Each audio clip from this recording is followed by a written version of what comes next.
open it up. And I guess I'll start by asking Lactoid directly because Lactoid, you are a lawyer, correct? Yes. Yes, and I read the entire HUR report. Sure. So, in your opinion, does this report exonerate Biden? Why or why not? So the report essentially states that Biden broke the law, but that there's reasons why he shouldn't be held. He didn't have the mental capacity to be held responsible. Is essentially what the entire report says, and you have to go through all of it to see kind of see that develop. So when we're talking about willfulness, this is the critical element when it comes to whether he violated the Espionage Act, because the willfulness standard is different than an intentional standard, where willfulness, you not only have to intentionally break the law, but you have to know that you're breaking the law and intend to break the law, not just intend to do the action that is illegal. This contrasts this with most other crimes, right? This is a very high standard to meet. You have to meet willful.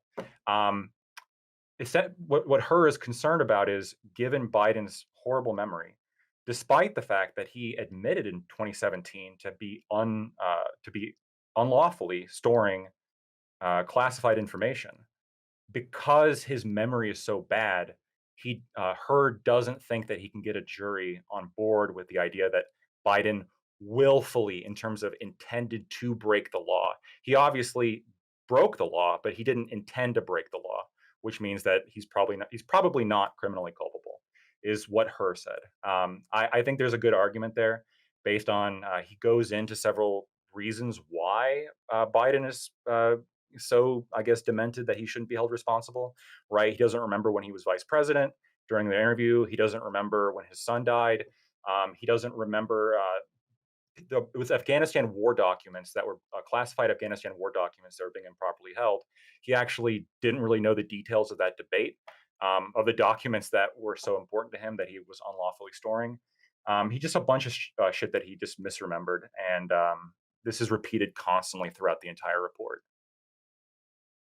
And Can with I that, ask we'll you, open as it up. far as the 2017 quote, what's the exact quote? Because it seems to be your strongest piece of evidence that he Yeah, willfully retained the by documents. What's the far. exact one? I just want to. I'm paraphrasing a little bit. I could Yeah, find it's it in fine. the report. No, Yeah, it's but a paraphrase. he's talking to his ghostwriter Zwanitzer, and he in an audio recording he tells Zwanitzer that he found the classified documents downstairs when he's talking about those documents. He then goes on to describe classified information to his ghostwriter who's writing his book for him. But because in 2017 he specifies that he knows he has classified documents improperly stored downstairs, he essentially right there just admits that he broke the law.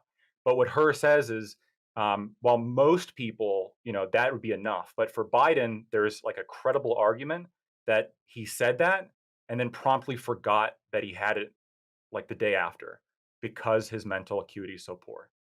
Yeah, so the But full quote of sorry, can I hop in right here? So yeah, the full quote of what Biden says is, "I just found all the classified stuff downstairs. I wrote the president a handwritten 40-page memorandum arguing against deploying additional troops to Afghanistan on the grounds it would not matter." But how do we know? So basically, her concludes that that Biden was referring to classified Afghanistan documents, but he could have been referring to the document he wrote to Obama right after, right? So that document was classified, though, right? Handwritten notes of a vice president to a president is classified information.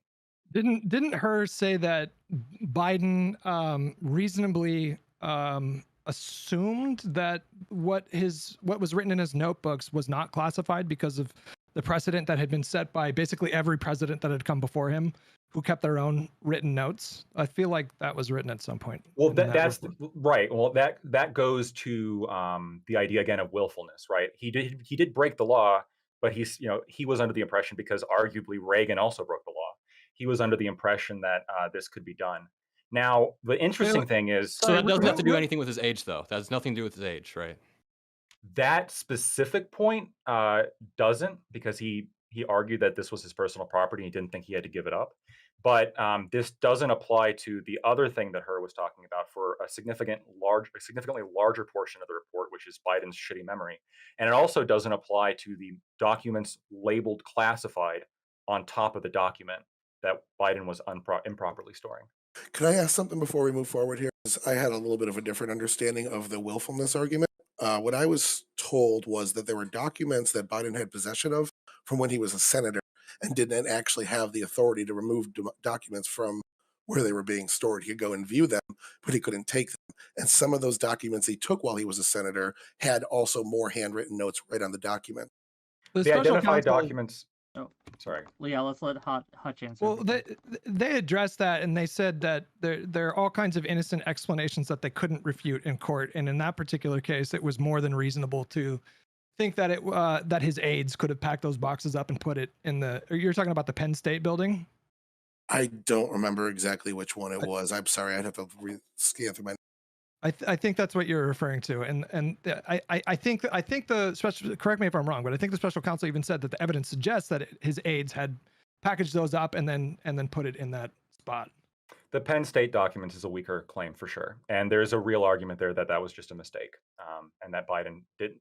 They couldn't definitively show that Biden knew about that. So that also doesn't have to do with dementia. The Penn State stuff, right? But I'm talking Yeah. about the shit in his Delaware house. That's total. That's worse. That's bad. The way that you categorize, you said that the great bulk of the evidence shows that they're not going to prosecute Biden because they think he has dementia, but there's all For that kinds claim. of no for various claims that are in that report. There's all kinds of reasons why they chose not to prosecute that they laid out that have nothing to do with his poor memory. So there are other things said, but based on my reading of the report, again, read the whole thing, and it does like repeatedly talk about. I mean, I literally have it listed down in like page numbers of consistently talking about his poor memory. There's one part where it is labeled as a critical reason why HUR is not recommending bringing charges, because again, one of the essential elements here of these charges is whether or not he intended to break the law, not just if he intended to do the action that broke the law, whether or not he knew it was illegal and then did it anyway. Right? That's the question. In order for That it HUR to, doesn't think he can meet it. in order for it to be a crime, he would have to knowingly take and store classified information, correct? Because you keep saying like he broke the law, but in order for it to be an instance of him breaking the law, the state or the prosecutor would have to demonstrate that he knew that that the documents that he had in his possession or the notebooks, he knew that that was classified. No, If there's onto no it criminal, anyways. if there's no criminal intent, the crime didn't happen, right? it's even harder. So in order for them to prove, and this is why HUR is not recommending charges, it's actually even a higher standard. Not only would he have to prove to a jury that Biden knew he was keeping classified information, but that he would also have to prove that Biden knew for a fact that keeping that information was illegal and that he did it anyway. That's the part that he's not sure he can prove, which I think is a fair point, right? But in terms of did Biden know he had classified information? Of course he did. In 2017, we have an audio recording of him telling Zwanitzer that he had classified documents in his house. So, anyways, yeah, you go ahead, Adam. Yeah, well, I was gonna say, like, moving back a bit, I guess we can come back to this, but yeah, Lactoid, like earlier, the way that you phrased it, it sounded like if you read the report, that in totality, it's all just because of his age. Like over and over, you'll see age and age and age. But these numbers might be slightly off, but I think I counted. They mentioned his age 9 times, and then the amount of times they mentioned, like, we found no evidence that Biden, there's also no record of Biden, blah, blah. They do that like 30, like just way more times. So building on Hutch's point, I think there are a lot more reasons than just his age. I don't know if that's a correct characterization. The report's a little bit repetitive because it starts out with a summary and then it goes through all, like, every single different event. It's very thorough, right? 388 pages of the PDF that you can find on Google. I mean, it's incredibly in depth. But on the non-repetitive stuff, in terms of explaining the different charges, it's continuously brought up, right? And his specifically his mental acuity. I mean, I have right here, like, listed down page numbers. I mean, they're using language such as lapses due to diminished faculties and faulty memory, diminishing faculty and advanced age. Again, they bring up that he doesn't remember when he served as vice president. That's kind of a problem. He doesn't remember when his son Beau died. And by the way, on that one, he did a press conference afterwards in which he got angry about the fact that he apparently, that he was asked about his son dying. But there was 2 witnesses there, and what they said was that actually it was Biden that brought up Beau when he was trying to jog his memory about something else. So he in the following the investigation during that press conference, he even misremembered who brought up Beau. Do you buy the excuse at all that, not excuse, but do you buy the idea that the proximity to the Hamas attack on Israel could have affected him? Could have. I guess I can't like completely refute that. I mean, I don't. That's the nature of the job. I mean, it could have absolutely affected him, but if he That's what he can't said. I'm just remember saying, a when he block, went into it, Robert Hur basically told him, we don't expect you to remember everything. We're going to ask you a wide array of questions spanning a wide array of time. And Robert Hur told him specifically, we understand that there's a lot going on in the world. It's the day after October 7th. So just the idea that they asked him all these questions and he knew all this stuff, but then like they're picking on a few things, I just feel like, and this is supposed to be evidence that he's not fit for office, or what's this in service of overall, like? Well, like I said in my intro, I think the evidence shows that we have a president who has pudding for brains.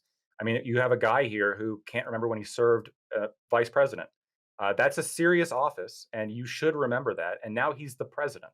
And Can you, can you imagine being in already a high stress situation with the violence escalating in Israel at the time, which was a very significant event to have to navigate as a president? Can you imagine your brain kind of going blank a couple times in a conversation about events that happened 10 years ago? Has your mind ever just kind of zapped and gone blank for a minute? yeah, absolutely. Okay. not when it I mean, comes to like I don't when your think that son anybody. dies. I'm saying I guess the point I'm trying to make is like I don't think anybody that's seen Biden speak 20 years ago and watches him speak now could deny that he has like slowed down. For sure. Obviously, Yeah. the question is he capable and mentally fit to be president? And I don't understand what the substantive argument is that he's not fit. When I look at like his policy record, when I look at his ability to engage in very high stakes negotiations between members of Congress and foreign leaders and these kinds of things, he has not demonstrated an unfitness in my mind. Could either of you illustrate that point without pointing to like his mind going blank in a? I would in a absolutely argue that his legislative record is nothing really to like hold much praise over. Like what the ninth infrastructure bill, his Build Back Better plan got gutted down to about 25% of what it was because he couldn't even get his own party on board with it. Well, I mean, so, you're speaking to his negotiating abilities, and he can't even rally his own party when he's the de facto leader of the party based on voting of the people. can So, you like, imagine a single president instead of Biden that could have whipped Joe Manchin to Yeah. just go? You can? Who? Bill Clinton. You think Bill Clinton could have whipped Joe Manchin and Kirsten Sinema? Yes, I think Joe Biden could have, if we're talking about 1992 Joe Biden, because 1992 Joe Biden lined up a lot more with them on policy. They're a little behind the curve. They're more 90s, early thousands Democrats still because they're in purple district. Absolutely. I think that Bill Clinton could have got him on board. And eventually Joe Manchin did come on board with something he wasn't 100% comfortable with. And now he's not rerunning for his office because he thinks that hurt his election chances in a Trump 23 states so much. That speaks to Biden's abilities to negotiate. I think some people have this idea in politics that if you have a seat in Congress, that automatically equals a potential yes vote on every single legislation that's passed. That is just simply not how Congress works. Otherwise, Trump would have repealed and replaced Obamacare in the first 2 months of his presidency. He obviously failed to do that. Sometimes the answer is no. And it's worth pointing out as well that Biden had a 50-50 Senate, and how many seats did he have in the majority for like an 8-seat majority in the House? His margins were so thin, contrasted with Trump, who had like a 45-seat majority in the House and like a 7-seat majority in the Senate.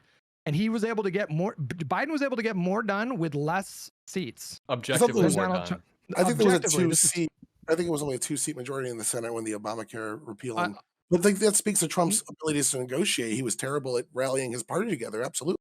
And I would say Biden was pretty terrible as well if he can't get two moderates on board with his policy, his signature policy. I do have a question for Lactoid and for Tyler here, right? Because I think that Hutch brought this up, and I don't know if either of you engaged with it. Maybe, I mean, is there an instance during the Biden presidency that you think, or you suspect that his age made it so that he could not perform his duties? Can you point to an instance where you think that occurred?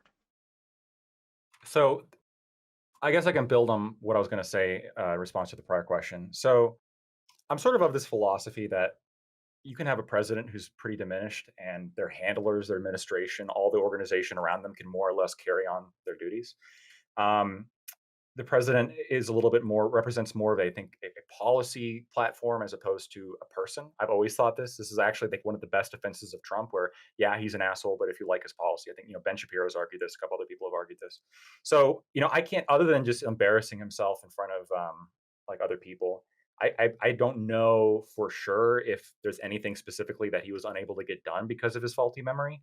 But I also think that I would have no way of knowing because I'm not able to sit in and see all the shit that Biden does, especially the confidential shit. Well, were I there would any like Unless I search his garage and I find all the confidential have shit. people close to him said that his faculties, because I'm pretty sure after all this happened, people close to him all said that he's fine. So I mean, if you're not close to him, we can rely on the people around him because they are close to him, and none of them have said. We absolutely Well, they're cannot his rely on the people. people around him. So hold on. Let me answer Wick's question because it was to both of us. In the past, we had JFK. Nobody knew JFK was on all sorts of drugs. He had an opiate addiction until like 20 years after he died. We had FDR. When FDR's previous vice president, who got removed, I can't remember his name, was removed, and they brought in, oh fuck, who was it? Oh shit, I had this in my head. Well, they brought in FDR's second vice president. He said he had a conversation with him, and the guy was basically dead. But they pretended he wasn't, lied to the public so they could win one more election. Like John Fetterman's a more recent example.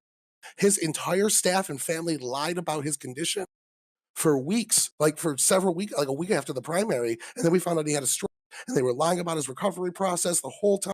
We cannot trust the people around him, and history has bared that. Even Reagan had a stroke in office. We had multiple instances where presidents were unable to perform the job, and their administration stepped up and did it. So I would say no, Wick. There hasn't been an instant because the administration is able to run without him. It's a well-oiled machine. What about Kevin McCarthy? Would you trust what he had to say? I mean, It's not like Biden only interacts with people that he's like really close with. He interacts with a bunch of people, and we haven't. Yeah, so I want to actually stick to that. What would you trust Kevin McCarthy? To a degree, I mean, I'm not really a Republican. I trust them Okay. as far as I can throw them all, but I also think they're all decent human beings. Because there was a Politico report that came out some time ago, and here's a quote from this report. On a particularly sensitive matter, McCarthy mocked Biden's age and mental acuity in public while privately telling allies that he found the president sharp and substantive in their conversations, a contradiction that left a deep impression on the White House. So obviously the line of attack against Biden has been for the last 4 years since the campaign in 2019 to 2020, that he's this literal like demented guy who doesn't know where he is half the time. But you have the former Speaker of the House telling people in private, actually, this guy's kind of sharp. Well, hold on. So, according to hearsay reports, McCarthy said this. We don't know how it was phrased. We don't know if he even said it. So, I mean, take that for what it is. If he's saying publicly he doesn't respect Biden, I mean, that's already in conflict. So, I would need a little bit more than that. But you guys you're caught in a little bit of a catch-22 here, because if it's true that Biden's not mentally defective, then the HUR report bases a lot of its reasoning on many of the different elements for why they're not going to bring charges because Biden is mentally defective. So at the very least, if Biden is not mentally defective, and that's like somehow determined, then Robert HUR should probably go back and reevaluate at the very least whether or not to bring charges against Biden, right? You keep saying that, but there were I so don't know if many. that's true. Yeah, you go ahead, Adam. Like I was just going to Oh, talk no, about. go Like, for it. Go for it. I was just going to say. Yeah. Well, there were so many other things that he pointed to for his reasoning for not bringing charges. So, for example, when it came to the Afghanistan stuff, he said, we conclude that the evidence does not establish that Mr. Biden willfully disclosed national defense information to Zwanitzer. The evidence falls short of proving that Mr. Biden did so willfully. That is, that he knew these notebook passages were classified and that he intended to share classified information with Zwanitzer. That has nothing to do with him. And he didn't know. It wasn't that he didn't know. Oh, so go for it. Well, I want to respond to that because what you just read, this is why when you read the whole report, like that's in context. When they're referencing willfully, you're reading the summary. But the reason why HUR is saying that they can't establish that he willfully did this is because they can't establish the elements for willfulness. Those elements are established by a Supreme Court case, and it requires like a certain level of mental acuity to know that you're breaking the law that HUR doesn't think that Biden has. So if Biden does have the mental acuity to know that he is breaking the law, then HUR should probably reevaluate whether or not Biden willfully disclosed classified information to his ghostwriter.